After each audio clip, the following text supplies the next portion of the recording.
This is Kevin Min with Outside the Games. I'd like to welcome you to our show.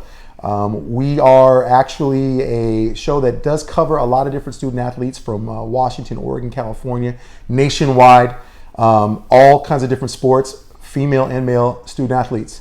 As you can see, I have one right here next to me on your right, my left. This is Imani Royster. Imani, thank you so much for being on our show. Thank you for having me. It's a pleasure to have you. Imani Royster is a class of 2020. She is a three-sport athlete, volleyball, track, and basketball. But I can tell you this, basketball, that orange sphere, she really likes that game. But she attends Parkrose High School. Interesting story about Imani. She started out at another school, Lake Ridge High School in Portland, in Oregon, and it was for the first couple years. Then she transferred to Parkrose. This was her first year here in Portland, Oregon. So again, I hope I got that all right. Yep. But we talk family life and the sport, and we're gonna be able to talk to Imani about those things. Well, Imani, we first start out with family. Mm-hmm. Family is a big piece, right? Family's everything. It's the structure. It's what you were raised with and born with. And tell me what family means to you. How would you define family? I would define family as people who love and care about you, because at the end of the day, no matter how close you are with your friends, at the end of the day, your family is all you have left. Very true. Very true. When it comes to family, though, now you have mom and dad, right? Yes. They both have different personalities, right? They both have different roles that they play in your life. Mm-hmm. Tell me, let's dig deep a little bit. Tell me what each one means to you. Let's start off with mom. My mom is someone who really cares about me, and my mom's role in my family is she's the academic mentor. Okay. She'll drive home hard about my grades. She'll be like, did you go to class? Do you have homework? Wow. Don't be late for school. And my mom is the person who holds together my family. She's like the glue to my family. She's the one who cooks dinner, and she's the one who packs my snacks for school. She makes sure that I get to practice on time, and she's really just the driving force of my family. And for to handle that role, that's something that you look to, right? You kind of expect it now, in a way, right? Let's go talk about dad. Can't leave dad out. What's dad like, and what is his personality like for you, and what kind of qualities does he offer you? My dad is the driving force of the athletic side of my family. Okay. Because he went to school on athletic scholarship, and he knows his stuff. What he says about himself is that he's my biggest fan, but my harshest critic. Okay. So my dad's role is to make sure I have the sports piece down. He's the one making sure I get up at 5 a.m. to go work on my dribbling at LA Fitness or to get some shots up. And he's the one that always pushes me to be better. And one thing he says is that if you're not getting better, you're getting worse. So he really keeps the athletic piece together. And he's just my biggest fan, because he's really optimistic. No matter what, you always got another chance, and he's really the person that... So it's kind of like this, if I'm describing this right, it would be a thing of where when okay, so you have a good game, right? You score well, right? You have some points, but he'll let you know if there's something missing. Definitely. He'll be like, well, you had 20 points, but you shouldn't have missed 4 free throws. Yeah. And the thing is, for mom, what role in that way? Because there's some of that, because I think the thing is there's the supporter and big fan, but then the harshest critic, but then there's mom also that kind of balances that out. How does she balance something like that out? Well, she balances out by sometimes telling my dad to calm down or asking me why I didn't do as good as I should have, so she wouldn't have to hear my dad. Right, she's kind of just in the middle, but mostly she just lets my dad handle that piece, because that's his role. That's it. And really, when you look at it, it's all love. Yeah. Right. It's all love for one another. You're trying to get better. Yeah. Well, we talk a little bit about mentorship. Mentors are huge, because when you talk about adversity and challenges, things that a student athlete faces, because every day is different. Situations change. You know, with mentors, they're able to kind of like be there for you, maybe give you some pointers or guidance on maybe how to handle a certain situation. Tell me who your mentors are and why. My first mentor I'd like to mention is my coach who coached me in 8th grade. Okay. Her name is Caroline Doty. She played for UConn. Oh, wow. Yeah, she coached me in 8th grade, and going into 8th grade, I was a post. I played post in 6th grade and 7th grade, and transitioning into 8th grade, I was transitioning into a guard, and that whole summer I'd worked with my dad on shooting and dribbling because I knew I wasn't going to be a post forever. Right. But Caroline Doty knew how to get the best out of her players. She would stay after practice for 30 minutes to work on dribbling or shooting, and she really had the drive, the passion, and the optimism for anyone. And that year, she really inspired me to get better at basketball, and at the end of that season, I got most improved player because I transitioned from a post to a guard. So that was a pivotal moment for you, because if you look at it, sometimes you look at Oregon basketball, you be tall. If you're tall, hey, you're in the post, right? Yep. But there was something that Coach Doty saw in you that was saying, okay, you know what? I think you would be better at guard, but we need to give you those tools to be able to get better. And bam, there you go. There was what you reaped there was having that award, and those things like that happen. Yeah. Okay. Another mentor that you can My second mentor would be my dad, because of all the sacrifices he's made for me. And my dad was always the person who, when I was younger, took me to the park every day. I was an active kid. I loved to run. I climbed to the top of the play structure. He's my mentor because he always showed me no matter what you go through, you can have sports to fall back on and use that to get out of whatever situation you may be in.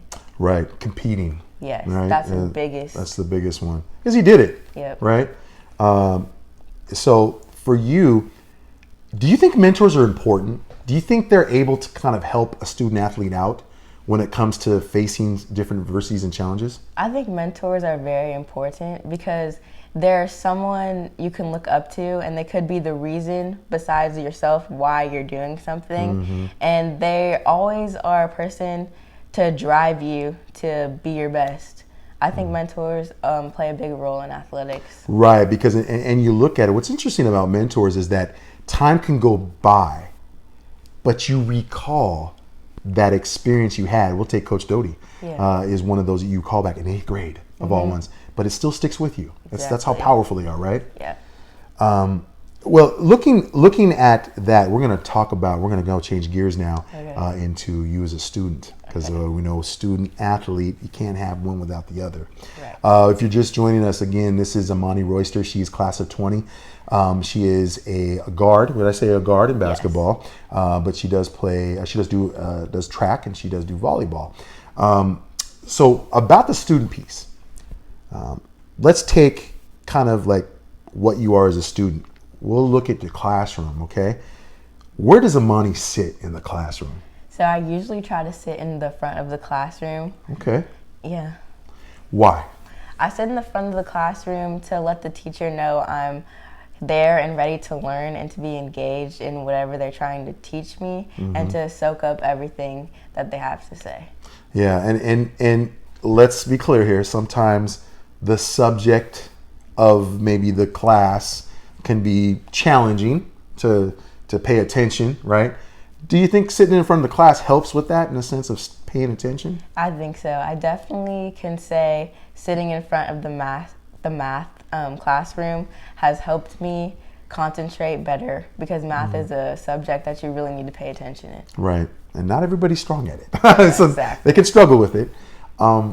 Let's take a look at the teachers and this teacher-student relationship. For a teacher, what makes an effective teacher to be a good student? What kind of qualities does a teacher have to have for you to be successful? I think one of the most important things about a teacher is the teacher needs to be passionate about what they're teaching. Because if they're passionate about what they're teaching, it gives a good impression to the student, like, this teacher is passionate about math, so we can make this exciting for both of us, the teacher and the student. Yeah, and part of that thing, I think, when you look at a teacher and how they teach, they're finding ways to evolve in a way that, okay, let me look at it from this angle.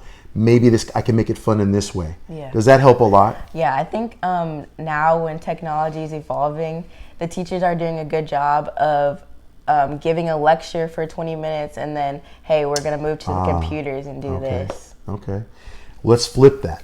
Okay. Now for the teacher to be successful, because the teachers that want to be successful, what does a student athlete, what does a student have to do? What qualities do they have to really help the teacher be an effective teacher? So I think what's important, especially at my school, is that the students are ready to learn and are there to learn. So I think the students need to be engaged and give the teachers the respect that they deserve so they can teach the class without having to kind of babysit so they can actually teach. Right.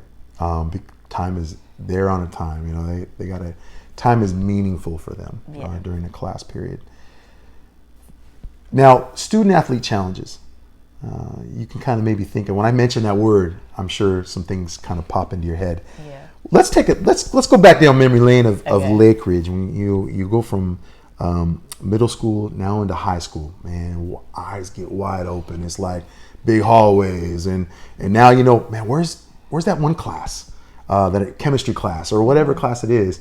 Where do I need to go? You're learning the school in a way, and that's can be challenging. Definitely. But what student athlete challenges? Let's go for your freshman year. What kind of things did you experience? So my freshman year at Lake Ridge, if you walk into Lake Ridge, it's a big circle with regions on each corner of the circle. Right. And so my freshman year, we had only 4 minutes to get to whatever class. So my biggest challenge was going to the wrong region in the circle because they all looked exactly the same. Right. So sometimes I would just go to the wrong class on accident. Right. Okay. So freshman year was a challenge in that self, right? You know. So now we speed up time. You change the scenery a little bit. Again, parents move. There's some differences. Okay, so it changes a little bit as far as school wise, right? Yes. So you're going from Lake Ridge, now you're going to Parkrose. The scenery changes a little bit, right? Yes.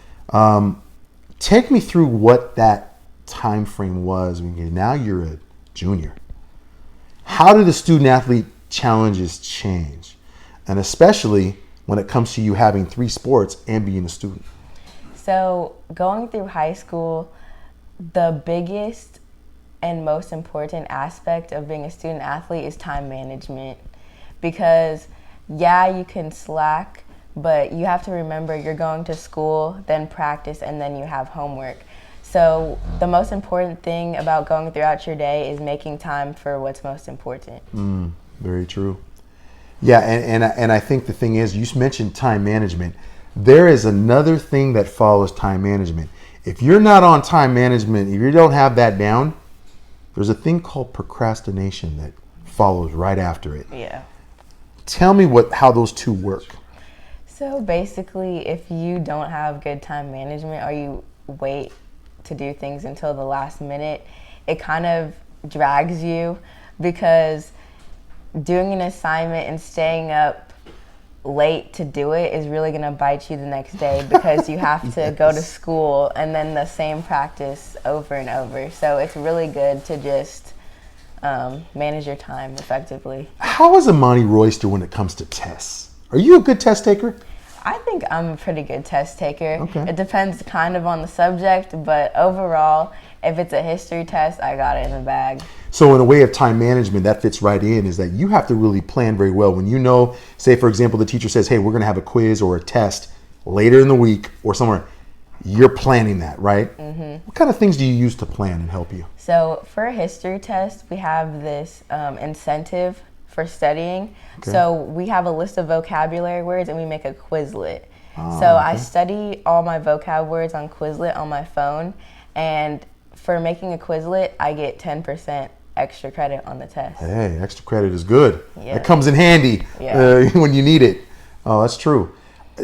Tell me, technology has had a big piece to what a student athlete can do now. I take the phone, for example, what you can do with the phone. What kind of things do you use technological type stuff? What do you kind of use for you to help you become more organized and so on and so forth? So a good app for organization throughout the day is reminders on your phone, using the calendar, and also I use my notes a lot just to jot stuff down. And the phone is good for calculators. It even has like graphing calculators. Wow. And Quizlet to study. You can make flashcards on your phone. Oh, wow. So you have a lot of things at your disposal to be able to utilize when you need it, right? Definitely. If you were, let's take something, if you were like running into a situation where maybe you saw a student, because you remember freshman year, sophomore year, now to junior year, you see a student struggle, and you can tell by just being observant.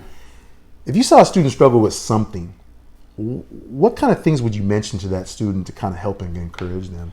So what I would mention to them is that they could come to me if it's something I can handle, because a lot of people tell students that are struggling, hey, here's a counselor you can talk to. But sometimes the student doesn't want the counselor or doesn't want to talk to the teacher. So I always try to make myself available first. Interesting. And if it's a problem that I can't help with or something, I may recommend someone else. But having someone come up to you and say, hey, I'm here for you if you need something, goes a long way.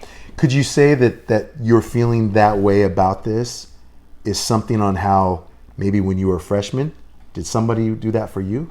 Kind of. I had some teammates that were on varsity and were like, hey, if you want to work out with us, you can.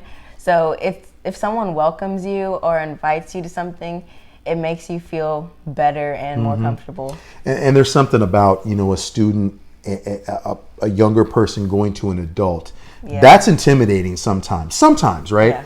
Yeah. But everybody's different. But yeah, that's something that you kind of mentioned on how you would handle that. That's good. That's good. With your classes, what's your favorite class to take? So that you're in right now? At Parkrose, there's a program called Health Services. Okay. And you get dual college credit and high school credit. Oh, nice. And it's a program that teaches you about the medical field. Oh. And so right now I'm in health services too, and I want to go into the medical field, so that's my favorite class right now. Nice. Least favorite class. And this is not to throw any teachers on the bus, okay, under the bus, but what is something that Imani has, maybe just a little bit of a challenge with? Math. Is it? Yes. Yeah. Math. What about math? Are you in algebra right now? No, I'm in integrated 3 because Parkrose has integrated, so it's basically algebra 2. Okay. You haven't gotten to statistics yet? No, that's next year. Okay. But that's something that you notice you have to kind of give an extra effort in there, right? Yes.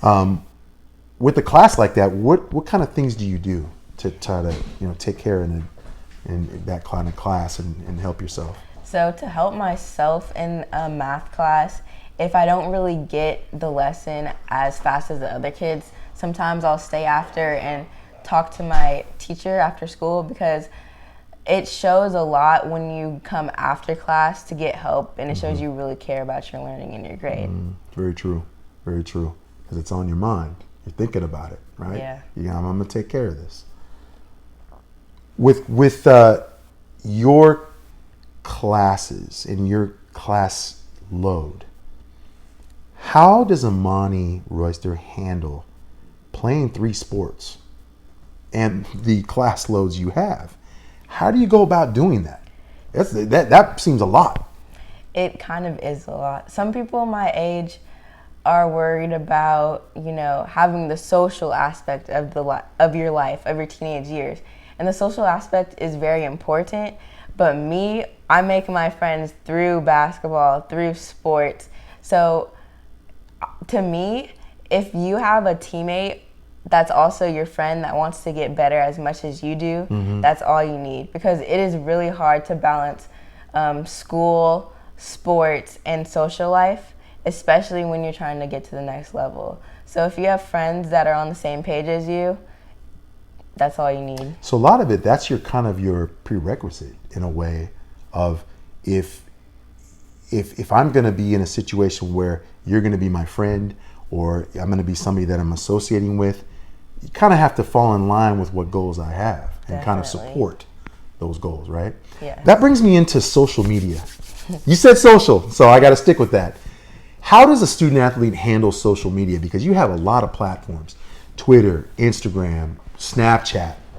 I still don't have a Snapchat account. Okay, so tells you a little something about me. But Facebook, a lot of these social media platforms. How does a student athlete handle something like that? So, as a student athlete, your social media is kind of letting other people know who you are. It's kind of your brand. So, as a student athlete, it's important not to portray yourself as how you wouldn't want others to see you, because no matter what, using the internet, things can always be found even if you delete them. So with my social media, I usually post stuff that I would want everyone to see, stuff I would let my grandma see, stuff that really tells who I am without letting the world know every single thing I'm thinking. Right. No, that's smart. Do you think, because a lot of times people view social media and their social media account as kind of their, I wouldn't say their business in a way, but it is about them. You kind of have to manage what your timeline has on it, right? Because there's access for other people to view. Right. Is that true? That's true. Yeah. Well, let's talk about sports. Okay. Let's talk about that. Now, we had interesting season here with Parkrose, okay? Definitely. You obviously this was your first year at Parkrose, but you were a junior this year. Now, there were some challenges. Definitely. There were some challenges that you experienced. Of course, none other than the challenge, obviously, that it did happen on the news. Maybe a lot of people heard about it with St. Helens and what went down there. Could you say like an experience like that taught you a lot about yourself and your teammates? Yeah, I would say an experience like that didn't make me wonder who I was or anything. An experience like that where people are attacking you because of your race or your skin color, an experience like that really drove me to do better. Some people, take experiences like that and internalize them and like question themselves, but an experience like that just drives me to be better and play through it. That's true. The hurt is there. Definitely. Right? You can't say that there's no hurt there. But how quick is that transition from being hurt to then, am I right to say survival mode? Yeah. Kind of in a way? Yeah. How quick of a transition is that? For me, it's like, okay, it happened. It was in the news, but I don't want to keep dwelling on it. I don't want to keep talking about it. I want to move on and play basketball. Yeah, that's a good way to handle it. Don't dwell. You keep moving, keep going, because there's games coming up. Exactly. Right? Through your season, though, what did you learn about yourself as a player? Because again, you were coming from like Lake Ridge, different teammates, different system, different coach, now to a brand new coach, new system, kind of learning things over in a way. I mean, you had the skills, but there were some plays that were new. There were different things. What did you learn about yourself in that time? So I definitely, as a player, I got to find myself a lot this year. I got to really show myself what I could do. I'm at a point in the season, mostly throughout the whole league season, I averaged 20 points a game. Okay. And really this year, I could pretty much do whatever I wanted. I could show myself what I could do. Because this year, the most important thing I realized is that you can't rely on a play to get you points. You can't rely all on your other teammates. Some stuff you have to do by yourself. And so this year I've really found myself as a player, and I really showed myself and everyone that I can do more than just shoot threes at the three-point line. Part of that is basically getting your other teammates involved. Yep. Did you learn a lot about yourself in that way? Yeah. Getting your teammates involved? Because really, the thing about it of a shooter, how I know is because I was one, but you have this mentality. It's called the shooter's mentality, right? Right. But you're like, I'm looking for my shot. But take me through the aspect of you now looking for a teammate that maybe has a better shot. Did you have to kind of see it from that angle and that view? Yeah, sometimes I had to think about whether it was me taking a three or passing it into a person on the block. Layup. Exactly. Or a higher percentage shot, right? Exactly. And if you look at it too, I think it's a thing of where you're now having confidence in that other player. Exactly. And saying, I have confidence in you to be able to score. you become more of a well-rounded player because you can add that to your repertoire. Pass, shoot, dribble, right? Right. Most challenging game that you could remember at Parkrose? I would say the most challenging game at Parkrose was our first league game against LaSalle. It was the most challenging because every game I prepare myself the same way, and no matter who we're playing against, I come with the same energy and the same fight. But I could see that some people on my team knew we were playing against LaSalle, best in the league, best in the state for that matter, in 5A, and were already down on themselves. So I think that was the hardest game to play because sometimes I felt like I was the only person who was really trying to give the game my all. Yeah. And I think some of that is also, too, you assemble a new team. There's a new system. And everybody's trying to feel themselves out in a way. Where do I fit? What's my role? You're confident enough to know, hey, this is what the role I have. I'm going to take this. I'm going to do what I can with it. But then involve and add another piece to my game, right? Right. So you win homecoming or senior. Yeah, senior night. Yeah, you win senior. That was something, huh? That was great. That was a great game. In your home crowd, right? Yeah. At Parkrose. What do you feel that you could have got better at? What is it about you, Imani, that maybe you as a person, as a player, but also as a teammate? What could you maybe see that yourself could be better at? As a player and as a teammate, I feel that I did a good job of encouraging other players, but I felt like maybe I could do a little bit more. Or maybe, maybe someone tried to shoot a jumper, but it didn't go in. I could maybe just congratulate them on the fact that they tried, right. Because a person on that other side, because they're like going, this is everything to them. Yeah. Just to make a bucket, right? To make a shot, the confidence level, right, Definitely. is to help your teammates. So, would that be more vocal? Is that being more vocal? Would you say? Because is Imani Royster a vocal player, or is it more of like lead by how I play? I think I'm definitely a lead by example player. Okay. I may not say everything on the court that needs to be said, but the box score will definitely say enough. Right. Are you a passionate person when it comes to the huddle? I think I'm a passionate person at some moments, but in the huddle, I'm more like, this is what we need to do and get your stuff together because we don't have that much time to do it. Right. Now, I did have a chance to interview one of your teammates, Kat Delgado. She's point guard for Parkrose. She told me about this play called Rose Up. Yeah. She explained to me that play. It's a dribble down, point guard passes it over to the wing, then that person goes, that's going to shoot the shot, it's going to go down and then come back up with the two screens up at the top of the post. Right. They get a good look. Right. What was your favorite play that you can remember in the Parkrose system that you really like to run? My favorite play was Rose Down. Rose down, the opposite of rose up, right? Yeah. Right?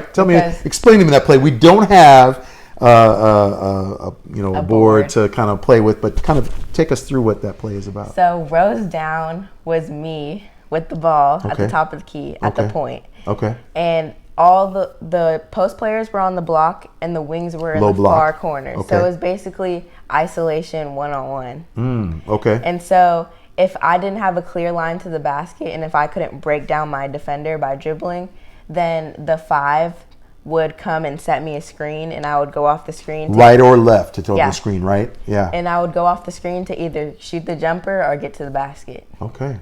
All right.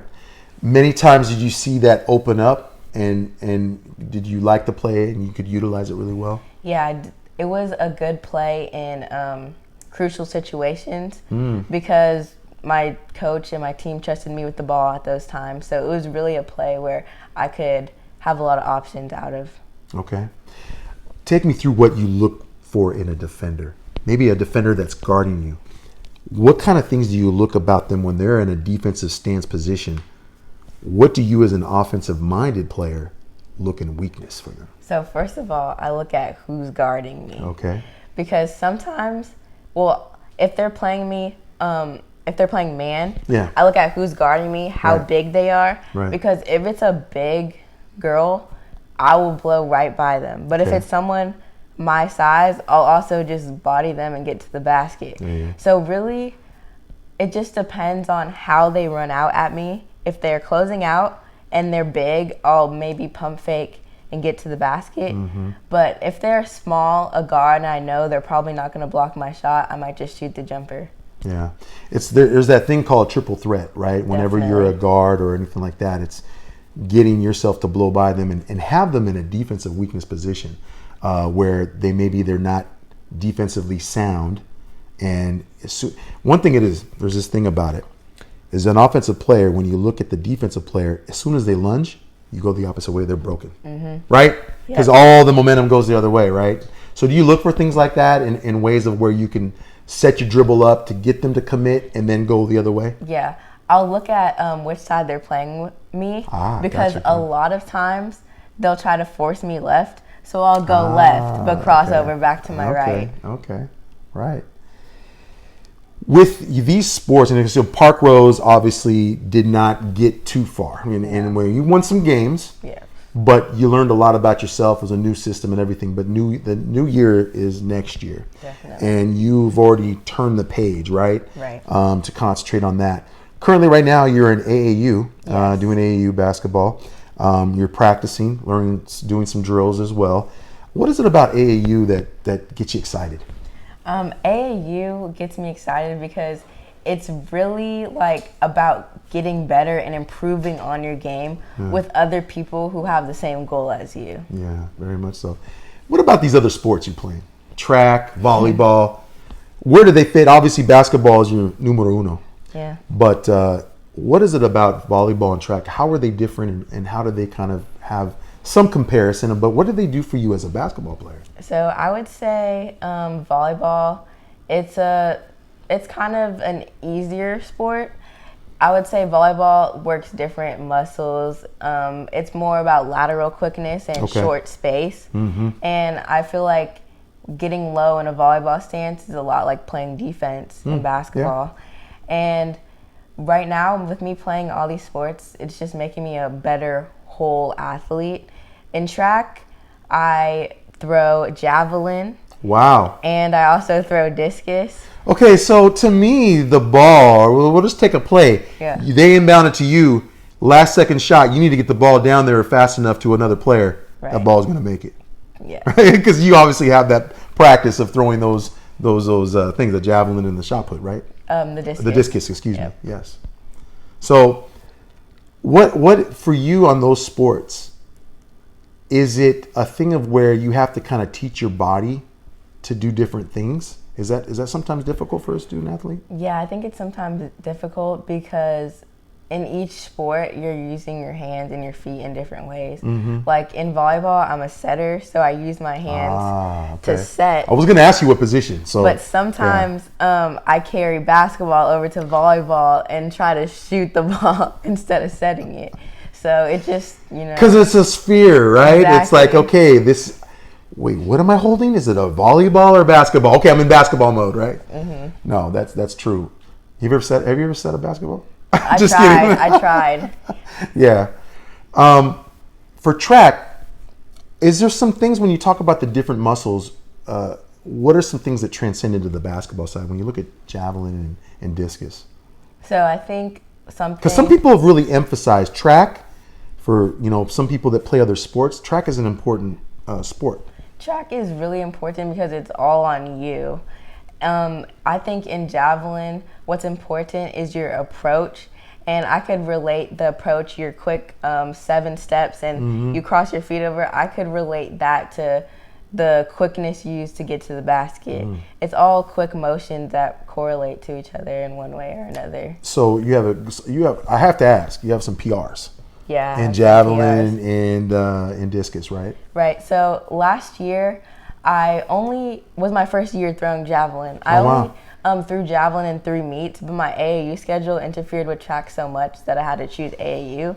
But the first time I ever threw a javelin in the meet, I threw 96.6 with no technique and only 2 weeks of practice. So I'm excited to see how far I can get with javelin with some practice. Yeah, and you never know what that can turn into as you get better with it, right?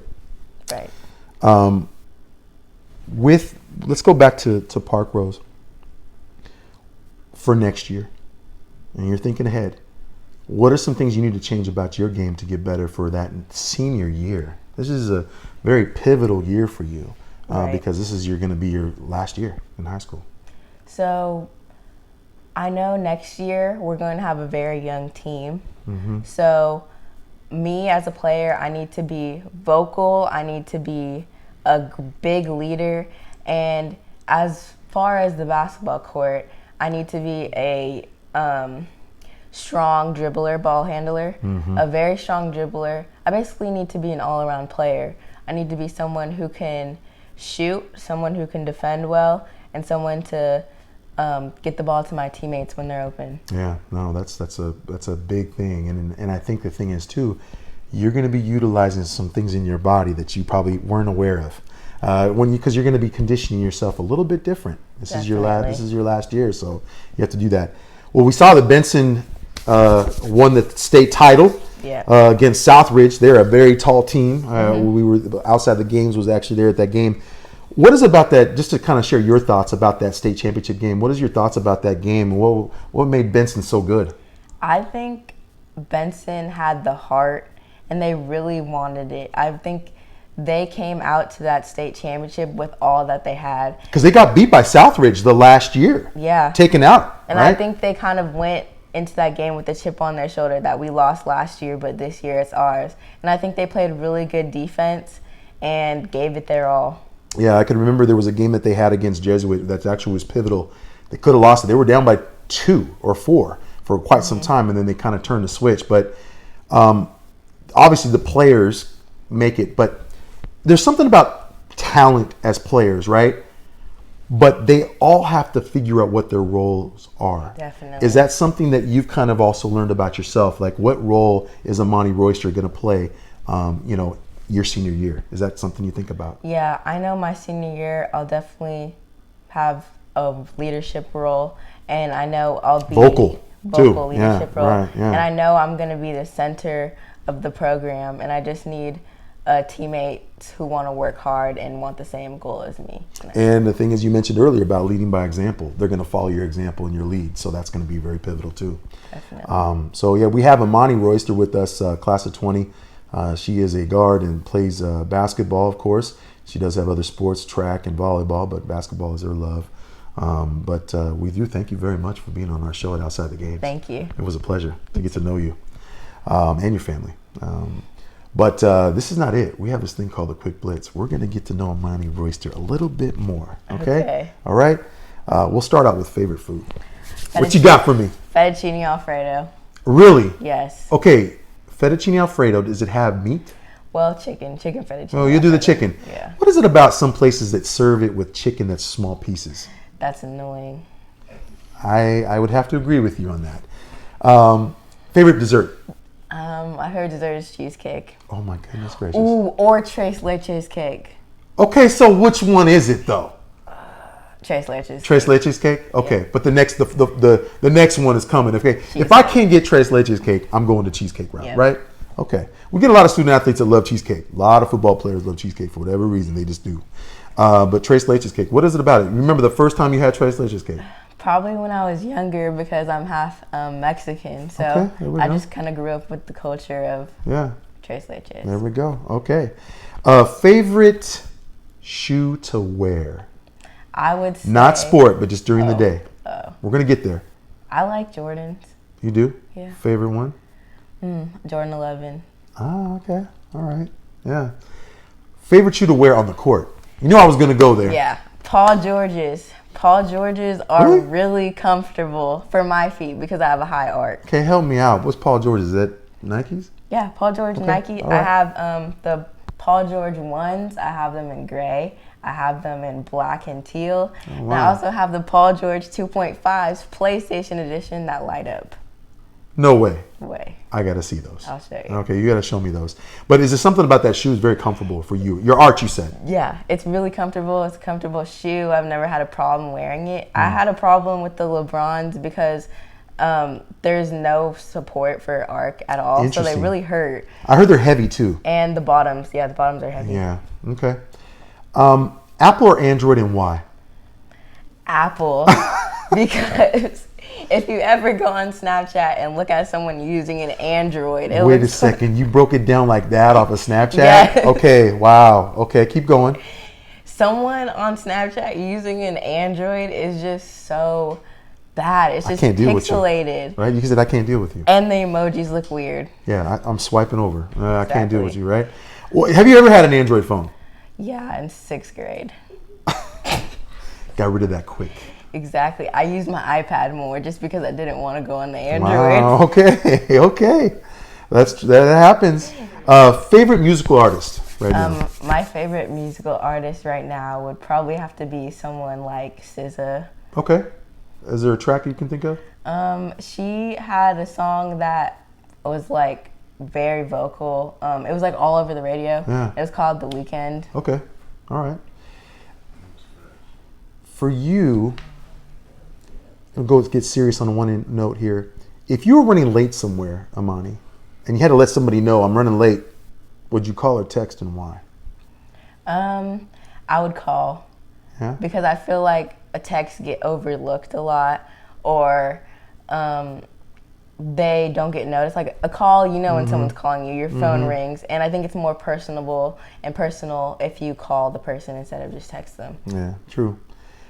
Well, we're gonna get fun again. Okay. If Imani Royster had to choose a car to drive, what kind of car would that be? Any car or SUV? I think I would get a pink Lamborghini. Ah, okay. All right, you're bringing it there. All right. Has to have a system in it, right? Yeah. Right. Like, Play your scissor. yeah, but I also have to learn how to drive a stick, right? Aren't those sticks? Yeah, there is some of that. They're European. So you get involved with some of that. There is some of that. What was the last movie you saw in the theater?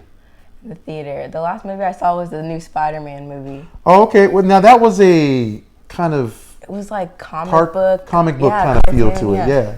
Good though. It was really Yeah, it good. was really good. I heard about that. A lot of people liked it. If let's take it this way. If you say you saw something that you had an influence on, right? One thing you could influence the world in, that you could impact in some way. What would that one thing in the world be? I feel like if I could make an impact on something, it would have to be world hunger and poverty. It's a big one. It's a big one. A lot of people struggling with Yeah. that, just to find food. Exactly. Yeah. We talk about student athletes, stronger student athletes, and they make stronger communities. What is something that Imani Royster could do in the community to make a difference in some way, somehow? Or have you thought about something like that? What I like to do in the community, and previously, I like to make my voice heard. At Lakeridge, diversity was not very great. So what I did to bring attention to problems that happen to people of color is we had a gun control debate, and they asked me to speak at it. Okay. And so that was around the time where the Parkland shooting happened. And so what my role was in that panel of speakers is I brought to attention that people in Black and brown communities have been dealing with gun violence for decades. Right. But just because it wasn't in a wealthy community where the news and the media were drawn to it, like they deserve that same attention that the Parkland students got, but they're just underrepresented in the media about it. Which is tough. That's yeah. really tough to see. With you, what is, if you had a favorite, we're going to get fun here. Okay. Favorite destination spot anywhere in the world you love to visit? I really like San Francisco. Yeah? Yeah, I went there when I was 4 with my dad, and it always just stuck it with me in my mind. Okay, so I know, Mom, Dad, can we go back to San Francisco? I know that's Yeah. coming some point at some time. The trolleys. Exactly. Right, I went was that on kinda this boat that went under the Golden Gate Bridge. Yes. And it floated past the jail. Alcatraz. Yes. And there were sharks in the water. Get out of here. Wow. Serious. Oh, that's crazy. Very windy. Yeah, Maybe you it's do cold. remember that, but it was kind of cold, but beautiful. I know. Well, I have one more question for you, and I think you'll get this because you're going to be a senior next year, right? You can handle tough questions, but this won't be too tough. Do you remember what happened to Zion Williamson's shoe? Yeah. You saw that, right? Yeah. So let's take a shoe that you're playing in a game and your shoe explodes like that, or would you rather be on Outside the Game show? Would I rather What would you rather have? A shoe that blows out like Zion Williamson, or be on Outside the Game? be on Outside the Game? You see, she knows. She's smart. She's smart. That's what's up, right? Right. I tell you, who wants a blowing up shoe? No one. And you know what's funny? You know the shoe I was just talking about, the Paul George 2.5s that Don't I tell love? me. Don't tell me. That's the shoes he was wearing. Oh my goodness. Yeah. That's why they made Paul George 2. Right? Yeah. Okay, well, I tell you, this has been a pleasure with Imani Royster. She's fun. She's fun. I tell you, get to know her a little bit and her family. It's been a blessing, definitely, to get to know you and understand what makes you tick. And a student athlete, hashtag student athlete strong, is something we do believe in because we believe that the student athlete, you can't have one without the other. You need both to be successful. And it's something that you have a goal to go on the collegiate level, too. So it doesn't stop here in high school. But this is, again, Imani Royster, class of 2020. She is a guard in basketball here at Parkrose in Portland, Oregon. But she does do track and volleyball. So you're going to stick with those other sports, right? Definitely. Yeah. And it's all about the books, though. That's your big one. Right. What is your current GPA right now? My current GPA is a 3.33. Okay, so you got some work to do, Definitely. right? And so that's your goal to. What's your goal? What GPA are you looking I at? think I can improve my GPA to a 3.6 because right now my grades are looking really good. There you go. You're ready. She's dialed in. So again, this has been Kevin Menn with Outside the Games. Imani Royster. We thank you very much for watching. Have a great night.